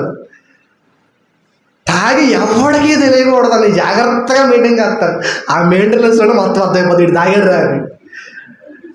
స్టడీగా నిలబడుకుంటాడు వాడు, అటు ఇటు ఊగుతూ ఉంటాడు. తిన్నగా నిలబడలేడు. అసలు ఎంత మేనేజ్ చేద్దామని చూస్తాడంటే ఆ మేనేజ్మెంట్లో మొత్తం స్కిల్స్ అన్నీ బయటపడతాయి. ఇది తాగాడు రా అంటే జాగ్రత్తగా. మరి తాగిన తర్వాత తెలియకుండా ఉండాలని, తాగిన తర్వాత ఆ చెట్టు కొమ్మలు, ఆ పిచ్చాకులు ఒకటి నోట్లు వేసుకొని వస్తాయి. వాసన రాకూడదు. వాసన రాకపోతే లోపల ఎక్కింది అది తెలియకుండా ఉంచిద్దా? ఉంచిద్దా? మాట సరిగ్గా వందనాలని చెప్పాడు, వందనాలు అంటాడు. అయ్యగారు అయ్యగారు అంటాడు. అయిపోతే మొత్తం తేడా వచ్చేస్తే ఆ మాట వాడు పర్ఫెక్ట్గా డెలివరీ చేద్దాం అనుకుంటాడు మాటని. అదేమైంది? మిస్ మ్యాచ్ అయిపోద్ది, ఎక్కడికో పోద్ది. ఇది ఏంటో తేడా మాట్లాడుతాడు. అయిపోయింది సంగతి, లోపల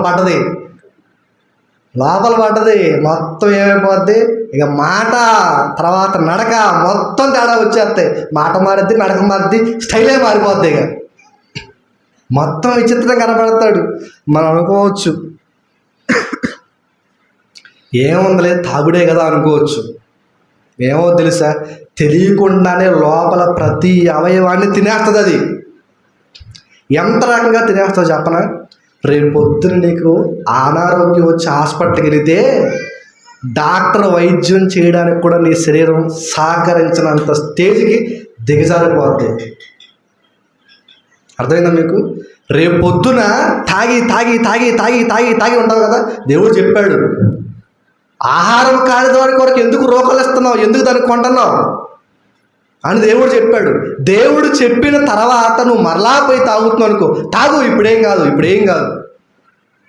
ఇప్పుడేం జరగదు, బాగానే ఉంటుంది, బాగా మంచి కిక్ ఇస్తుంది, మంచి ఎంజాయ్ చేస్తుంది, బాగానే ఉంటుంది. ఒకానొక సమయానికి తీసిపోయి నీకు వైద్యం చేయాలి, మా దగ్గర మెడిసిన్ ఉంది, నీకు ఆయుష్ ఉంది, కానీ నీ శరీరం పనిచేయట్లా, సహకరించట్లా అంటే నెత్తినోరు కొట్టుకోవాలి. అప్పుడే ఆగిపోదు. అందుకే దేవుడు అంటున్నాడు వద్దు, తాగొద్దు. తాగితే ఎంత అవమానకరంగా, ఒక భయంకరమైన నిజం చెప్తా. ఇప్పుడు మీకు లోపల జరిగిన నిజం చెప్తా, మీరేమని అనుకోండి. ఇంట్లో యజమాని తాగుతుంటే ఆ ఇల్లు ఆ ఊర్లో చులకనగా ఉంటుంది. వాస్తవం ఇది. ఆ ఇల్లు ఆ బజార్లో కానీ ఆ ఊర్లో కానీ చులకనగా ఉంటుంది. ఎంత చులకనో తెలుసా? నీకు విషయాన్ని చెప్తున్నాను. నీ ఇంట్లో పిల్లలను తప్పుడు చూపు చూసేవాడు చూస్తాడు నీ బలహీనత బట్టి. నీ ఇంట్లో భార్యను తప్పుడు చూసేవాడు చూస్తాడు నీ బలహీనత బట్టి. సంసారాన్ని పని రాకుండా పోతావు వాడు చెప్పాలంటే. తెలుసా మీకు ఆ విషయం? తాగి తాగి తాగి ఏ సంసారం చేస్తాం చెప్పు. ఇది వాస్తవం. దేవుని మాట ఉన్నట్టు చెప్పకపోతే ఏముందని అనుకుని పోతే తర్వాత పోయేది మనమే. నీ ఇల్లు చులకనగా చూడబడుతుంది తెలుసా? తాగే ప్రతివాడు తెలుసుకోవాల్సిన విషయం ఇది. ఏముందలే కొద్దిగా కదా, అప్పుడప్పుడే కదా, పార్టీలే కదా, పబ్బా కదా, అప్పుడే జరగవచ్చు ఏదో ఒక అనర్థం, అప్పుడే జరగవచ్చు. తాగి బర్ర పైకి పోతావు, గుద్ది సచ్చావంటే ఎవరిది బాధ? ఇంట్లో తల్లిది, తండ్రిది, పెంచినోడిది, దేవుడిది. కాపాడుకోరా జాగ్రత్తగా శరీరాన్ని ఇస్తే రయ్య మన పోతుంటే ఏం చేయాలి చెప్పండి? అవసరాన్ని బట్టి వెళ్తే ఒక అన్నం సొందం, ఒక సొక్కేస్తాం, ఏమైపోతుంది? తలకెక్కిద్ది. ఎప్పుడో ఒకసారే కదా, ఏముందిలే తాగితే అప్పుడే జరగవచ్చేమో అని అర్థం. అర్థమైందా? ఎప్పుడో ఒకసారి ఫంక్షన్లే కదా, పెళ్ళికే కదా. ఇప్పుడు ఈ మధ్య చెప్పే మాట్లాడి చెప్పరా అంటే తాగటానికి సాగులు ఎలా ఉంటాయి అంటే, డాక్టర్లే తాగుతున్నారు, ఆయన తాగుతాడమ్మా, ఆయన దగ్గర డబ్బులు ఉన్నాయి, వైద్యం చేసుకుంటాడు. నీ దగ్గర ఉన్నాయా? నువ్వు వైద్యం చేసుకోగలుగుతావా? నీకు మళ్ళీ తాగటానికి కష్టపడి సంపాదించిన మొత్తం తగలబెడతావు. మరలా నీ గురించి ఇంట్లో వాళ్ళు ఇల్లు తిరిగి అడగాలి. ఎంత దరిద్రమైన తెలుసా ఇది? నిజం. దేవుడు అంటున్నాడు దాని జోలికి వెళ్ళొద్దు. నీ వల్ల నీ కుటుంబం సమాజంలో తల ఎత్తుకోకుండా బ్రతుకుద్ది. నువ్వు తాగి బొరలాడుతుంటే నీ ఇంట్లో వాళ్ళు చూడాలి. మా తాత తాగేవాడప్పుడు ఎంత నాకు అవమానంగా ఉండేదంటే, నిజంగా చాలా అవమానంగా ఉండేది. తాగి ఆడబడితే ఆడబడేవాడు. ఒకటే అనుకున్నా, జీవితంలో ఇలాంటి పరిస్థితుల్లో నేను ఉండకూడదు అనుకున్నా. అంతే. తాగి పడితే ఆడ పడితే ఎవడో చేసుకొని చెట్లు పెట్టాలి. ఒకనాడు ముసలోళ్ళు తాగారు అనుకుంటే అనుకోవచ్చు, వయసోడు తాగుతున్నాడు ఏమనాలి చెప్పండి? బతకాలని లేదా? దేవుడు నీకు ఆహారం కోసం, నీ శరీరం కోసం ఎంత ఆలోచిస్తుంటే ముసలోడి కన్నా ఎక్కువ తాగుతున్నావు, ఏమైపోదామని. దేవుడు అన్ని సందర్భాల్లో చెప్పుకుంటూ వస్తాడు, నాన్నదాద్య జోలికి పోమాకు, అది దుర్వ్యాపారం చేస్తుంది, వ్యసనాన్ని అంటుకొని చేస్తుంది. అప్పుడప్పుడే పండగ, ఫంక్షన్, పెళ్ళి, రోజు ఈ తాగుడు వద్దు, అది చాలా కఠినమైంది. వాడు ఉఫ్ అని వస్తాడు, పొగ గిర్ర గిర్ర గిర్రగిర దిగింది. ఊటిని పెట్టుకుని మరి వస్తారు, ఊటిని పెట్టుకుని మరి ఊదుతా ఉంటారు. ఏమైపోతుంది తెలుసా? లోపల ఊపిరితిత్తులు అన్నిటిని పాడు చేస్తుంది. నిజం, ఇది దేవుడు చెప్పిన సత్యం. లోపల ఊపిరితిత్తులు అన్నిటినీ పాడు చేసి నీ వైద్యం కోసం నీ వాళ్ళు నీ ఇంట్లో తిండిలే తెప్పలేదేగా. ఎక్కువ మందికి అనారోగ్యం రావడానికి కారణం మందు తాగి అలవాటు ఉండటం, సిగరెట్ పొగ తాగి అలవాటు ఉండటం, వ్యసనాలు. ఆ వైజాగ్ ఆ ఏరియాలో పోతే డ్రగ్స్ అని అయ్యని ఇవని మొత్తం ఎంగేజ్లో ఉన్నోళ్ళే, మొత్తం కుర్రోళ్ళే బానిసలైపోతున్నారు. 70-80 సంవత్సరాలు బతకాల్సిన వాడు 40-50కే ముసలోళ్ళ కనపడుతున్నాడు. తాగినప్పుడు బాగానే ఉంటుంది, తర్వాత బయట వస్తుంది మొత్తం అది. అందుకే అంటున్నాడు, ఏమంటున్నాడు? ఆహారము కాని దాని కొరకు మీరెలా రోకలిస్తారు అంటాడు. తాగితే నాకు కొద్దిగా తృప్తిగా ఉంటుంది, ఎంజాయ్ చేస్తా, సంతోషంగా ఉంటుంది అని నువ్వు అంటావా? వెంటనే దేవుడు కింద మాట అన్నాడు చూడు, సంతుష్టి కలగజేయని దాని కొరకు మీ కష్టాన్ని ఎందుకు వెచ్చిస్తున్నారు మీరు? ఎందుకు సంతృష్టి అవుతా? బాగా దర్జాగా ఉంటుంది, కిక్కిస్తుంది కదా, నాకు ఎంజాయ్ చేస్తున్నా కదా అని నువ్వు అనుకుంటావేమో. తర్వాత చదవండి. నా మాట జాగ్రత్తగా ఆలకించుడి, మంచి పదార్థాలు భుజించుడి. మీ ప్రాణము సారమైన దాని యందు సుఖింపనీయుడి. తిను తాగు, దేని యందు? సారమైన దాని యందు. నువ్వు తినాల్సింది ఏంటి? దేవుడు పెట్టాడు కదా మంచి మంచి పదార్థాలు. ఏ ఇంట్లో వండి పెట్టలేదా? ఉడుకు తిను. అనవసరమైన దాని జోలికి ఎందుకు వెళ్తావు? సారమైంది కాదది. నీ బాడీని మొత్తం, నీ శరీరాన్ని మొత్తం నిస్సారంగా చేస్తుంది అంటున్నారు. తాగనోడు దొరకటం చాలా కష్టం అంట సమాజంలో. ఎంత పరిస్థితికి దిగజారిపోయింది చూడండి. ఒక్కటే కారణం, దేవుని జ్ఞానం లేకపోవడం వల్ల. ఇప్పుడు ఏం కాదు, తప్పు చేసిన వెంటనే దేవుడు శిక్షించట్లేదు కదా, ఏం కాదు. వస్తుంది ఒకరోజు, ప్రభువా ప్రభు అని ఏడుకున్నా ఏం చేసేది ఉండదు. ఏమంటున్నాడు తెలుసా? తృప్తిని ఇస్తుందా? నీకు తృప్తిని ఇస్తుందా? దేవుడు ఏమంటున్నాడు తెలుసా? నీ ప్రాణము సారమైన దాని యందు ఏది మంచిగా అది తిను, బాగా ఎంతంటే అంత తిను. ఆహారమైన దాని కొరకు తిను, కష్టాన్ని హెచ్చించు, దాని కొరకు నువ్వు కష్టపడు, తిను, తెచ్చుకో, సంపాదించు. అలాంటి దాన్ని కాసుకోకుండా తాగి తిరిగి ఇప్పుడు మా కుర్రోళ్ళందరూ అనుకుంటారు, ఏముందలే మాకు మా వాళ్ళు తెచ్చి పెడితే నేను తాగుతున్నాను. అది అలవాటు అవుతుంది, అలవాటు అవుతుంది. రేపు పొద్దున భార్య వస్తుంది, రేపు పొద్దున పిల్లలు వస్తారు. వాళ్ళు నీ వల్ల సమాజంలో తలెత్తుకోకుండా బతుకుతారు. నీకు సరదాగే ఉండొచ్చు, కానీ రేపొద్దున అలా అయిపోతారు. అది ఎవడే మాట తలెత్తుకోవాల్సింది నువ్వు. ఒక పీపితో పడదావు కదా, ఏముంటుంది? ఏముంది? నీ వల్ల కుటుంబం బలహీనమైపోతుంది. ఆహారము కాని దాని కొరకు ఎందుకు రోకలు ఇచ్చి ఆగం చేసుకుంటున్నారు? మీ కష్టం అంతా కూడా దేనికి ఇస్తున్నారు? దేవుడు చెబుతున్నాడు, నాయన నీ ఆహారం కోసం ఎంతగా ఆలోచించాను తెలుసా? మంచి మంచి వాటిని శ్రేష్టమై ఇస్తున్నా కూడా. చెప్పండి మీ భర్తలకు ఒకవేళ వింటారా వినకపోతే రాసాను మీరు చెప్పండి ముందు. నాయన తాగటం వల్ల ఏమవుతుందో తెలుసా? కష్టమంతా పొద్దు నుంచి సాయంత్రం చేసిందంతా కడుపులో పోవట్లేదు, హాస్పిటల్లో పోతున్నాయి. దాని వాసన కూడా దగ్గరకు రాకుండా చూడాలి. ఎందుకంటే దేవుడు చెబుతున్నాడు, దాని జోలికి వెళ్తే ఆగమైపోతాడు. ఈరోజు బాగానే ఉంటుంది, బాగానే మామిడి తాగాడు, స్టైల్గా అటు ఇటు ఫోజు కొడుతున్నాడు, ఈరోజు బాగానే ఉంటుంది. రేపు పొద్దున ఏమైపోద్ది ఎటుగా పోతారు. ఒక ఆయన ఉన్నాడు బైబిల్లో, 2 కుమారులు ఆయనకి. వాడు వచ్చాడు, నువ్వేం చేస్తావు నాది, నా ఆస్తి మొత్తం నాకు కావాలి. ఆడికి పంచిచ్చే, నాది నాకు పంచిచ్చే. చిన్నోడు అంటున్నాడు, ఓ నాయన నీకు ఆస్తి ఎలా వాడుకోవాలో తెలీదు, డబ్బులు ఆగం చేస్తావు, వద్దు వద్దు వద్దు ఎంత మొత్తుకున్నా. లేదు, నాది నాకు కావాలంతే. అంటే డబ్బు ఉంటే చాలు బతికేయచ్చు అనుకుంటున్నాడు, ధనం ఉంటే చాలు బతికేయచ్చు అనుకుంటున్నాడు, ఆస్తి ఉంటే చాలు బతికేయచ్చు అనుకుంటున్నాడు. అనుకొని తండ్రి దగ్గర పోయాడు చిన్నోడు. తండ్రి దగ్గర పోయి నాది నాకు ఇస్తావా వస్తావా? వద్దు వద్దు వద్దు వద్దు, ఎంత వద్దన్న ఇచ్చిందా వదల్లా, ఇచ్చిందా కదా. తండ్రి అంటే అవసరాన్ని బట్టి ఇస్తాడు బయటికి. ఎక్కువ ఇస్తే వాడు ఎక్కడికి దుబారా ఖర్చు పెడతాడు, ఎక్కువ ఇడు కొద్దిగా అవసరాన్ని బట్టి ఇస్తాడు ఉన్నా కూడా. ఆయన కూడా అదే చేస్తున్నాడు. ఎంత ఉన్నా కూడా కొద్ది కొద్దిగా వేస్తున్న అవసరాన్ని బట్టి. ఇది సరిపోలా, నాకు కావాలి మొత్తం అనుకున్నాడు. పోరా బాబు తీసుకోపోవాలి సార్ ఆస్తి ఇచ్చాడు. ఇచ్చిన తర్వాత వాడు ఏం చేశాడు తెలుసా? ఆయన ఏం చేశాడు తెలుసా? లోకాసువార్త 15వ అధ్యాయం, లోకాసువార్త 15వ అధ్యాయము 13వ వచనం. లోకాసువార్త 15వ అధ్యాయం 13వ వచనం. కొన్ని దినములైన తర్వాత ఆస్తి తీసుకొని పోయాడు. పోయిన తర్వాత చిన్న కుమారుడు సమస్తమును కూర్చుకొని దూర దేశానికి పోయాడు.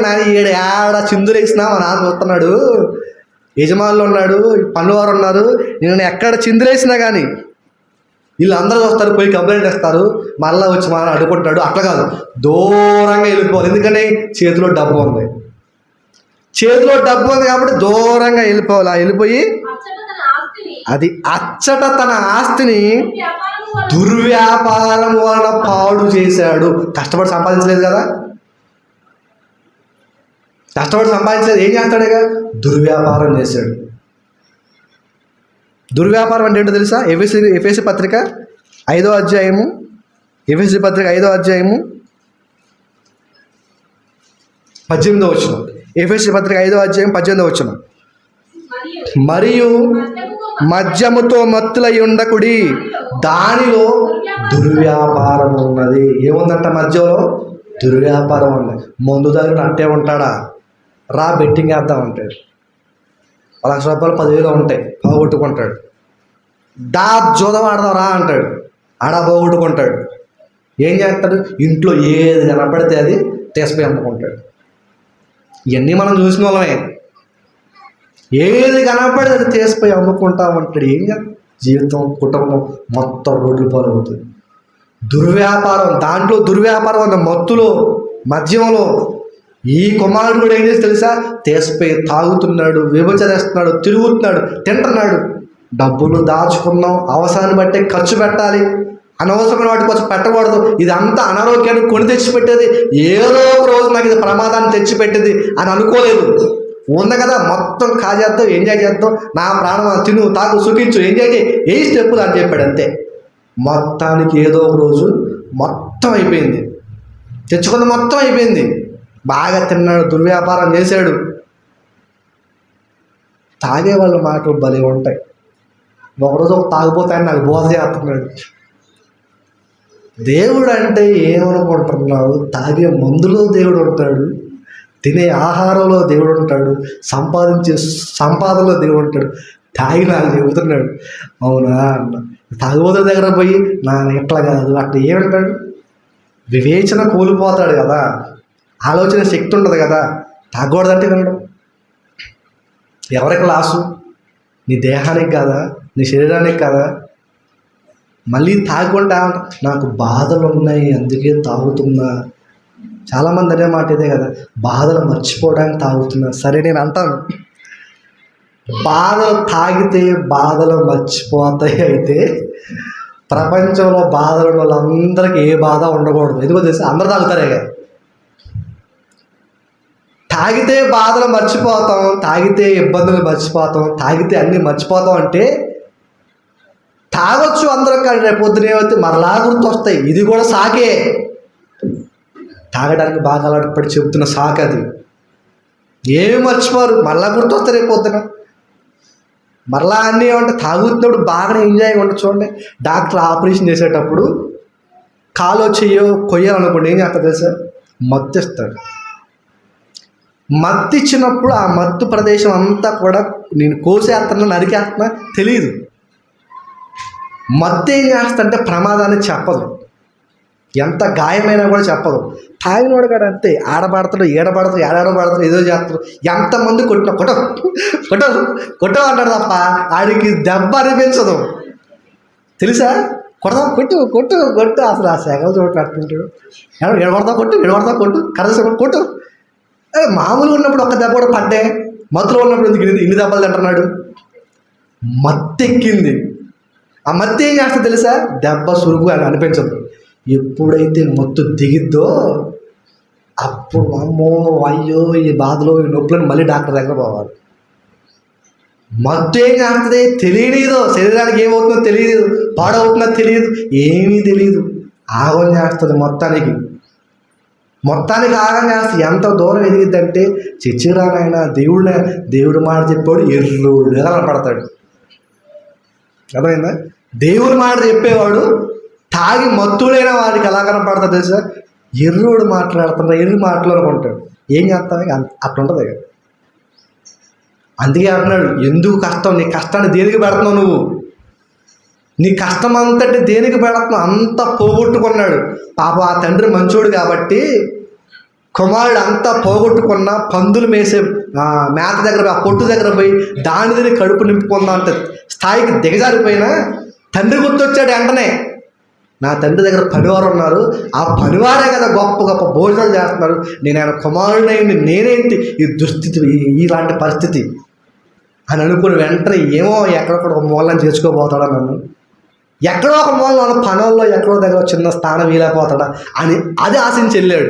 ఈ లోపల తండ్రి చూస్తున్నాడు, పైన అదిగో కుమారుడు వస్తున్నాడు. దెబ్బ పరిగెత్తి కుమారుడు అన్న స్థానాన్ని మరలా కల్పించాడు. పాడు చేసుకున్నా పోతే పోయింది, వదిలే అదంతా, నువ్వు తిరిగి వచ్చావు చాలు అని అనుకున్నాడు. అంగరంగ వైభవంగా పెద్ద విందులు తీశాడు. ఆ తండ్రి మంచోడు, అవకాశం ఉంది కాబట్టి మరలా మార్చుకున్నాడు, వచ్చిన యాక్సెప్ట్ చేశాడు. నీ బ్రతుకు కాలం అంతా కూడా దేవుడు చూస్తాడు. మారి వస్తావా వదిలేస్తావా? అనవసరమైన వాడి దాని కొరకు ఇప్పటిదాకా ఖర్చు పెట్టి అంత దుబారా ఖర్చు పెట్టు, మారతావా అని దేవుడు నీ చివరి క్షణం దాకా చూస్తాడు. హక్కును చేర్చుకున్నాను ఈ తండ్రిలాగా. చనిపోయిన తర్వాత ఏం చేయలేడు. బాగానే ఉంది అంతా, ఇప్పటిదాకా తాగుబోతుల గురించి చెప్పారు, మేము దాగం కదా అనుకుంటున్నారేమో. మీరు కూడా మనం కూడా ఆహారము కాని దాని కొరకు మనం కూడా ఖర్చు పెట్టకూడదు. పక్కన 10,000 రూపాయలు చీరగా ఉంది, నీకేమి ఇచ్చి చెప్పు, నేను ఇప్పుడు 20,000 రూపాయలు చీర కొనాలి. పక్కన మెల్ల ఇంత గొలుసు ఉంది, ఫంక్షన్కి పోతే ఆ గొలుసే చూస్తున్నారు అందరూ. నీకు ఆహారం పెట్టిద్ది అది? డబ్బులు ఉంచుకుని వాటితో ఆహారం తిను, కొనిపెట్టుకో, ఇంట్లో సమృద్ధిగా ఉండు. వాళ్ళని చూసి వీళ్ళని చూసి ఎందుకు నీకు? ఇది కూడా అంతే, ఆహారం కాని దాని కొరకు ప్రోకలేటువంటి ఇదే అనవసరమైన ఉన్నదానికంటే ఎక్కువ పోదాం చూసావు అనుకో, డుబేమని పడతావు. ఎట్లా పడతావు తెలుసా? మరలా తిరిగి లెగలవు. దేవుడిచ్చిన దాంట్లో తృప్తిగా ఉంటావు నేర్చుకోగలిగితే 10 రూపాయలన్నా ప్రశాంతంగా బతుకుతావు. తృప్తి లేకుండా ఇంకా కావాలంటే 10 లక్షలు ఉన్నా కూడా. ఒక ఆయన అంటున్నాడు, ఒకసారి లోన్ కావాల్సి ఫోన్ చేశా, ఆయనకి శాలరీ వచ్చేసి దగ్గర 70-80 వేలు వస్తున్నాయి. 70-80 వేల రూపాయలు జీతం వస్తుంది నెలకు వచ్చేసి. మళ్ళీ ఇంట్లో ముగ్గురే, ఎప్పటికీ సొంత ఇల్లు లేదు, ఎప్పటి నుంచో ఉద్యోగం చేస్తున్నాడు. 70-80 వేల రూపాయలు జీతం వస్తున్నా కూడా రూపాయి కూడా పిల్లల పెళ్ళికి దాచుకోలేకపోయాడంట. ఏం చేశాడు? పిచ్చి ఖర్చు. అక్కడ పోవటం, ఆ ఇంట్లో కొన్ని తగలబెట్టడం, ఇక్కడ పోవటం, ఇంట్లో కొన్ని తగలబెట్టడం, పంచడం ఊర్లు నిండా. ఏమైపోయింది? ఏమీ లేకుండా పోయింది. ఇన్ని వేల రూపాయలు సంపాదించినా కూడా మరలా రేపు పొద్దున ఎవడో దగ్గర పోయి చేయి చాచాలి. కొంతమంది ఉంటారు 10,000 సంపాదించిన, రోజుకి 3 లాభాలు సంపాదించిన, ఉన్న వాటిలో తృప్తిగా ఉంటారు, ఉన్న వాటిలో సర్దుకొని పోతారు, సంతోషంగా ఉంటుంది జీవితం. నువ్వు ఎంత సంపాదిస్తున్నావు అనేది కాదు ఇక్కడ, ఉన్న దాంట్లో ఎంత తృప్తి కలిగి బ్రతుకుతున్నావు అంత బ్రతుకు. బ్రతకడానికి అప్పులు కావు, ఎదుటోడ్లా బ్రతకాలనుకున్నప్పుడు అప్పులు అవుతాయి. తెలుసా మీకు? బ్రతకడానికి పెద్ద ఇబ్బంది ఉండదు, ఎట్లేం బతకొచ్చు. ఒకప్పుడు పచ్చడి బతకలేవా? బతకొచ్చు. వాడు అలా బతుకుతున్నారు, వీళ్ళు ఎలా బతుకుతున్నారు, వాళ్ళకి అయ్యొన్ని వీళ్ళకి ఇవన్నీ అని ఎప్పుడైతే పక్కనోడితో కంపేర్ చేసుకోవడం మొదలు పెడతావో అక్కడి నుంచి స్టార్ట్ అవుతుంది నీ జీవితంలో ఇబ్బందులు, కష్టాలు, నష్టాలు, ఇరుకులు, ఏడుపులు. అప్పుడు మొదలవుతాయి అన్నీ. దేవుడు నాకు ఇచ్చాడు, దీంతో పాటు సర్దుకొని ఉన్నాను ఉన్నప్పుడు ఏ ఇబ్బంది ఉండదు, ప్రశాంతంగానే ఉంటావు. కానీ ఎప్పుడైతే వాళ్ళు అది కొన్నారు ఇది కొన్ని, నీకు ఎందుకు వాళ్ళు కొన్నా కొనుక్కున్నారమ్మా, నీ దగ్గర లేవు, ఏం చేస్తావు? దేవుడు నాకు ఎంత ఇచ్చాడు, సంతోషంగా ఉంటే బాగానే ఉంటావు. ముందు నీకు ఆహారాన్ని దేవుడు ఇచ్చాడు, సంతోషంగా ఉండు. తినటానికి ఆహారం ఇచ్చాడు, తాగడానికి నీళ్ళు ఇచ్చాడు, సంతోషంగా ఉండు. అనవసరంగా మందు తాగుతాను ఎడిపోయి, పొగలు తిప్పుతాను, ఎంగులు తిప్పుతాను ఎడిపోయి, అనవసరంగా వేస్ట్ ఖర్చులన్నీ పెట్టావనుకో, అనవసరం ఉపయోగం లేని దాని కొరకు నీ కష్టాన్ని పెట్టావనుకో, నీ ఒక్కడితో పోదది. గుర్తుపెట్టుకో. మరలా నీ కుటుంబం అంతా కూడా రేపు పొద్దున తల దించుకొని బతకాల్సిన అవసరం ఉంటుంది.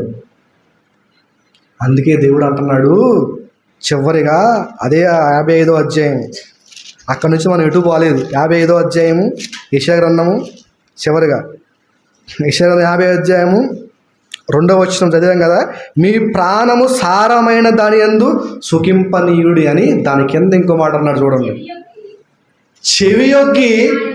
అది ప్రభువా మరి ఏం చేయాలి ఆయన, నేను దుబారా ఖర్చు పెడుతున్నా, వ్యసనాలకు బానిస అయ్యాయంటే దేవుడు ఏమంటున్నాడు తెలుసా, మీరందరూ చెవియొగ్గి నా యొద్దకు రండి. ఎటువంటి వ్యసనాన్నైనా సరే నా మాట విన్నవాడు ఎట్టే వదిలిపెడతాడు.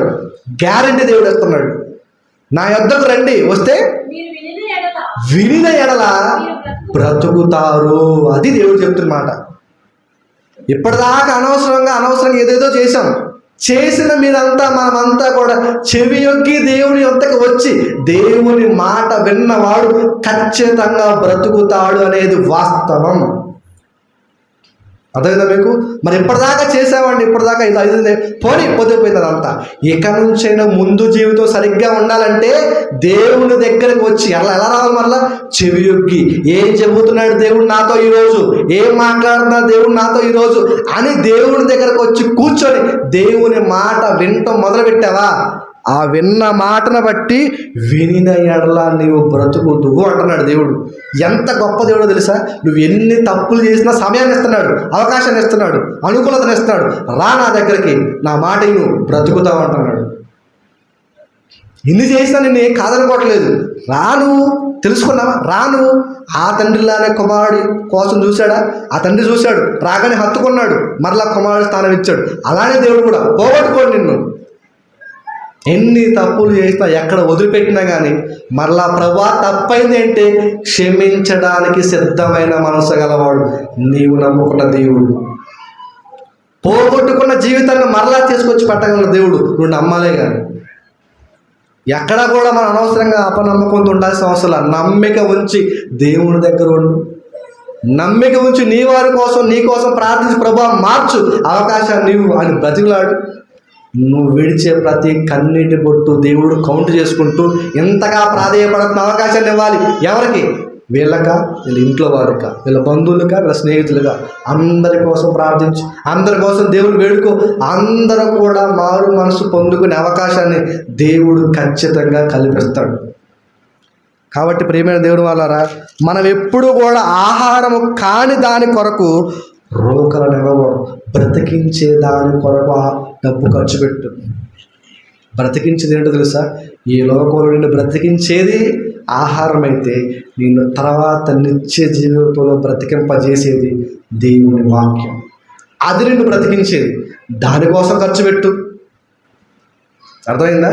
ఏ లోకంలో బ్రతకాలంటే ఆహారం కొరకు ఖర్చు పెట్టు. పరలోకంలో కూడా జీవించాలి అంటే వాక్యము కొరకు నీ ఖర్చుని హెచ్చించు. వాక్యము కొరకు నీ కష్టార్జితాన్ని మొత్తాన్ని తీసుకొచ్చి దేవుని దగ్గర పెట్టు. కష్టపడుతుంది, కష్టమంతా తీసుకొచ్చి దగ్గర పెడుతుంది. ఇంకా ఇవ్వాలి, ఇంకా ఇవ్వాలి, ఇంకా ఇవ్వాలి. దేవుడు ఎప్పటికప్పుడు నిన్ను అభివృద్ధి పరుస్తాడు. తీర్చుకున్నంతా మూల పెట్టుకుని దాచుకున్నావు అనుకో, ఏదో రోజు ఎవడవడం అది సంగతి. కాబట్టి నిన్ను బ్రతికించే దాని కొరకు నీ కష్టాన్ని ఖర్చు పెట్టేయాలి తప్ప అనవసరమైన దాని కొరకు చిల్లి గవ్వ కూడా ఖర్చు పెట్టాలి. ఈ తాగే వాళ్ళంతా అక్కడికి తీసుకొచ్చి ఆ తాగుడు మానుకొని ఆహారం లేని వాడికి ఆహారం పెడితే ఎంతోమందికి ఆహారం పెట్టిన వాళ్ళు అవుతా తెలుసా? రోజు తలబడి సీరియల్ తాగుతా ఉంటారు. అది మానుకొని ఒక 10 రూపాయలు తీసుకెళ్ళి అక్కడ ఎండలో మండుటల్లో కాళ్ళు చేతులు లేక పడిపోయిన వాళ్ళు చాలామంది ఉన్నారు. ఈ ఖర్చు చేసుకుని వాళ్ళ దగ్గర పెడితే పుణ్యం వస్తుంది. అల్పులైన ఈ నా సహోదరులు చేస్తే నాకు చేసినట్టే అంటున్నాడు దేవుడు. ఈ వేస్ట్ ఖర్చు పెట్టడం వల్ల ఏమైపోద్దంటే శరీరం పాడైపోద్ది. అదే ఖర్చు కనుక ఆకలితో ఉన్నవాడికి, దప్పికతో ఉన్నవాడికి, అవసరమైన వాడికి నీ వంతు సహాయంగా నువ్వు చేసి దేవుడి కోసం ఎంతమంది ఇట్లాంటి మాటలు చెప్పడం కోసం, దేవుడి కోసం, దేవుడి కార్యక్రమాల కోసం ఖర్చు పెడితే ఫలితం వస్తుంది. అలాంటి ఫలితం కాకుండా అనవసరమైన ఖర్చులు పెడతా అంటే దేవుడు ఊరుకోడు. తర్వాత మొర వినటానికి కూడా ఇష్టపడ్డావు. అలాంటి పరిస్థితి మనకి ఇంకా రాలేదు. దేవుడు సమయాన్ని ఇచ్చాడు కాబట్టి సమయం ఉండగానే సరి చేసుకుంటూ పోతున్నాం. కళ్ళు మూసుకొని ప్రార్థన చేసుకోండి.